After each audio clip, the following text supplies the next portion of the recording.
আমি নামাজ পড়ার জন্য মসজিদে গেলাম, দেখতেছি যে জামাত শুরু হয়ে গেছে, কিন্তু আমার হালকা প্রস্রাব আছে, তখন আমি কি আগে করব, নামাজ নাকি পেশাব? দেখেন, মসজিদে গেছেন, আপনার পেশাবের বেগ আছে, পেশাবের বেগটা যদি খুব জোরালো থাকে, প্রশ্নে বলছেন হালকার কথা, যদি জোরালো থাকে তাহলে সেক্ষেত্রে আগে পেশাব করবেন, তারপর নামাজ পড়বেন। পেশাবের বেগ নিয়ে নামাজ পড়বেন না।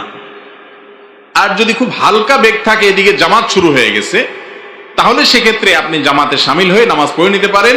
যেই বেগের কারণে নামাজে আপনার কি হবে না, মনোযোগে ব্যাঘাত হবে না।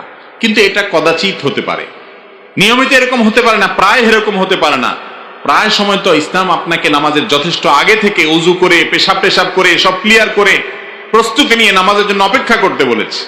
আপনি হুলস্থুল করে এসে পেশাবের বেগ নিয়ে প্রতিদিন নামাজ দাঁড়ায় যাবেন, এটা কখনো আপনার নামাজের প্রতি মনোযোগিতার প্রমাণ হয় না। নামাজের প্রতি পরিপূর্ণ মনোযোগিতা না থাকলে সে নামাজ আমাদের আখিরাতে কাঙ্ক্ষিত ফলাফল আনবে না। এই জন্য আগে থেকে প্রস্তুতি নিয়ে নামাজের জন্য অপেক্ষা করতে হবে। আল্লাহ তাআলা আমাদেরকে তৌফিক দান করুন।